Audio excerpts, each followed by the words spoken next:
ওয়ালাইকুম আদাব। সবাই কেমন আছেন? আজকে একটু ডিফারেন্ট ট্র্যাকের একটা ছবি নিয়ে আলোচনা করব। নেটফ্লিক্সের 'আপ জैसा कोई'। আমার কাছে মানে এই ছবিটা একটু অন্যরকম লেগেছে। বিবেক সোনি হচ্ছে পরিচালক এবং কাহিনী সংলাপ হচ্ছে রাধিকা আনন্দ, জোহান হান্ডা হচ্ছে চিত্রনাট্য, সঙ্গীত পরিচালক হচ্ছে রোচা কোলি, জাস্টিন প্রভাকরণ। এখন একটু মূল কাস্টের দিকে আসি। আর মাধবন, ফাতিমা সানা শেখ, মনীষ চৌধুরী, আয়েশা রাজা, নমিত দাস, করণ ওয়াহি, সাহেব চ্যাটার্জি, অনন্যা চ্যাটার্জি, দিবম দুবে, বীণা ব্যানার্জি, অন্যান্য সহশিল্পীর মধ্যে সচিন কবেটম, অনুভা ফতেহপুরা, শিবম ভগনানি, দীপিকা সিং, কুমার রঞ্জন, কাঞ্চন ঘোষ, সঞ্জীব উইলসন প্রমুখ। এনারা everyone has done there part very well, কিন্তু আমার কাছে ম্যাচিংটা একটু অন্যরকম লেগেছে, বিশেষ করে মাধবন এবং ফাতেমা সানা শেখের মধ্যে আর কি। আমার কাছে এখানে আমি যদি পুরা ঘটনাটা বলি, সো এই পুরা ঘটনাটা হচ্ছে একটা মানে পেয়ারকে নিয়ে, একজন 40 প্লাস, 40 অলমোস্ট 40 প্লাস হচ্ছে আর মাধবন, শ্রীরেণু এবং মধু বসুর মধ্যে বিয়ের কথোপকথন হয়। মাধবনের বিয়ে নিয়ে অনেক কথা চলতে থাকে, আস্তে আস্তে তাদের মানে জিনিসটা আগায় না। এরপরে মাধবনের ভাবি, আহ, মানে বোন আর কি, বোনকে নিয়ে, বড় বোনকে নিয়ে কথা হয় এবং সে বোন তার মাধবনের জন্য ফাতিমা সেন শেখের একটা মানে প্রস্তাব নিয়ে আসে বিয়ের। তো এটা নিয়ে শুরু হয় দুই পরিবারের মধ্যে দেখাদেখি। একটা হচ্ছে ত্রিপাঠী ফ্যামিলি, একটা হচ্ছে বাঙালি ফ্যামিলি মধু বোসের। সো মধু বোসের ফ্যামিলিটা পরিচয় হচ্ছে মধু বোসের কাকাকে নিয়ে। ওই কাকা আবার মাধবনের ভাবির সাথে খুব ভালো বন্ধু আসে। এখানে একটা ছোট্ট লিঙ্ক দিয়ে রাখলাম, এটা লাস্টে কথা বলতেছি। সো এর মাঝে মাধবান সিঙ্গেল থাকে, সংস্কৃতির শিক্ষক হিসেবে কাজ করে। আর মধু বোস হচ্ছেন ফরাসি ভাষার শিক্ষার্থী। উনি শিক্ষার্থী না, teacher. So basically language teacher. দুইজনের মধ্যে ভালো কথোপকথন হয়, ভালো কেমিস্ট্রি হয়, কিন্তু মাধবনের এবং ফাতিমা সানা শেখ দুইজনে একটা সময় একটা অ্যাপের মাধ্যমে তাদের একটা ঘনিষ্ঠ কথাবার্তা হয় এবং একটা সময় ঘটনাচক্রে এই জিনিসটা বের হয়ে যায়, দুইজনের মধ্যে কনফিউশন সৃষ্টি হয়। এর মাঝে তার মধু বসের কাকা এবং মাধবনের ভাবি, যিনি বিবাহিত এবং কাকা হচ্ছে অবিবাহিত, দুজনের মধ্যে একটা প্রেমের সম্পর্ক গড়ে ওঠে বা ভালো লাগার ব্যাপার গড়ে ওঠে।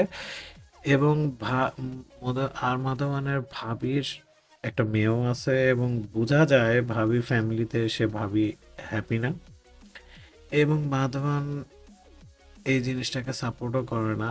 এবং আমার কাছে এই জিনিসগুলো খুবই ভালো লাগছে। বিভিন্ন ফ্যামিলি ভ্যালুজ এবং অন্যান্য অনেক কিছুই এখানে সুন্দর করে করা হয়। ডিরেক্টর সিনেমাটোগ্রাফি খুব সুন্দর করে করেছেন।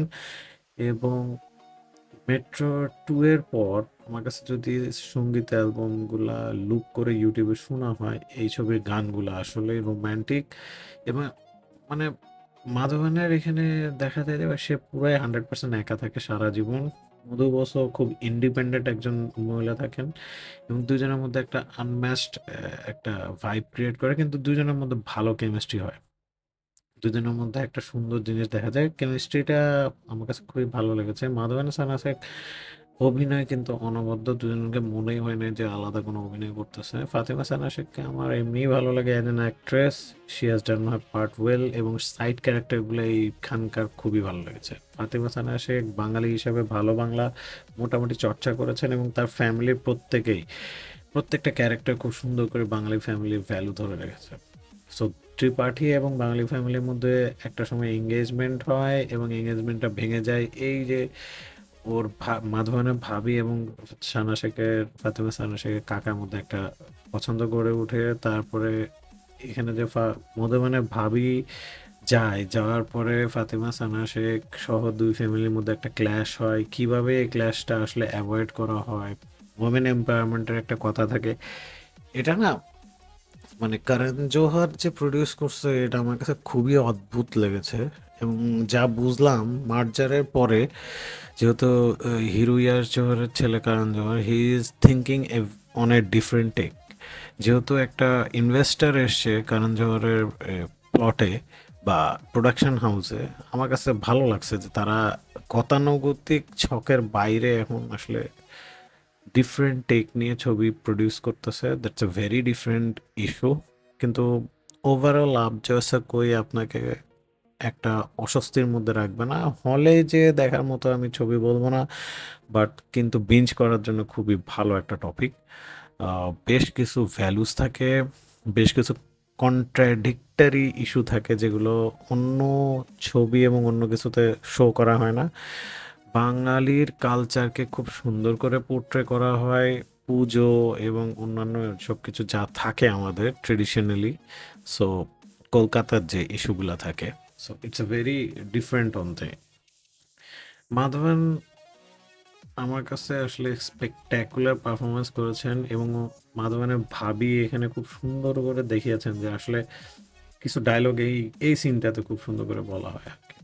At the end of the day আমার খুবই ভালো লাগছে ছবিটা। আমি মেট্রো টু নিয়ে একটা আলোচনা করতে চাচ্ছিলাম। মেট্রো টুতেও কিন্তু এরকম অনেক কিছুই আলোচনা করা হয়, এটা আমি নেক্সট রিভিউতেও বলবো। দুইজনের কেমিস্ট্রি, দুইজনের টানাপোড়েন, দুই ফ্যামিলির টানাপোড়েন এখানে খুব সুন্দর করে পোর্ট্রে করা হয়। আশা করি আপনারা গানগুলো যদি শুনে দেখেন, একটু কিছু কিছু সময় স্লো লাগে কিন্তু it's good, worth the watch. আর আশা করি আপনার নেক্সট রিভিউতে আমাকে তাণ্ডবের মতোই একটা তাণ্ডব ভিউ দিবেন। সো আশা ভালো লাগতেছে যে আমি এখন ভিডিও মেক করা একটু কমিয়ে দিয়েছি কিছু ব্যস্ততার কারণে। আস্তে আস্তে রিভিউ আসবে বেশি ফিল্মের।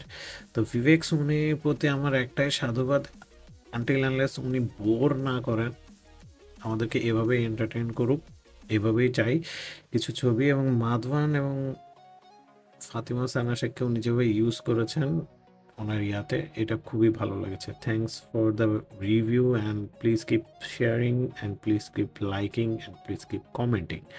আসসালামু আলাইকুম, আদাব, সবাই ভালো থাকবেন।